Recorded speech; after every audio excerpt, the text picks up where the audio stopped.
नागपूर शहराचे पोलीस आयुक्त doctor Ravindra Kumar single यांनी कामठी तालुक्याला भेट देऊन विधानसभा निवडणुकीच्या पार्श्वभूमीवर सुरक्षेचा आढावा घेतला।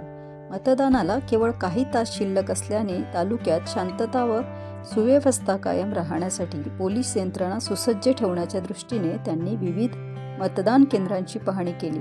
कामठी येथील संवेदनशील आणि मिश्र वस्ती भागांमध्ये आरसीपी पथक व पोलीस अधिकारी अंमलदारांसह पायदळ पेट्रोलिंग करून परिस्थितीचे प्रत्यक्ष निरीक्षण केले। यामध्ये औद्योगिक प्रशिक्षण संस्था कामठी येथे स्थापन करण्यात आलेल्या ईव्हीएम वितरण केंद्राला भेट देऊन पोलीस आयुक्तांनी ईव्हीएम वितरण आणि बंदोबस्तासाठी कामठी विभागाचे सहाय्यक पोलीस आयुक्त श्री विशाल क्षीरसागर यांच्याकडून आढावा घेतला।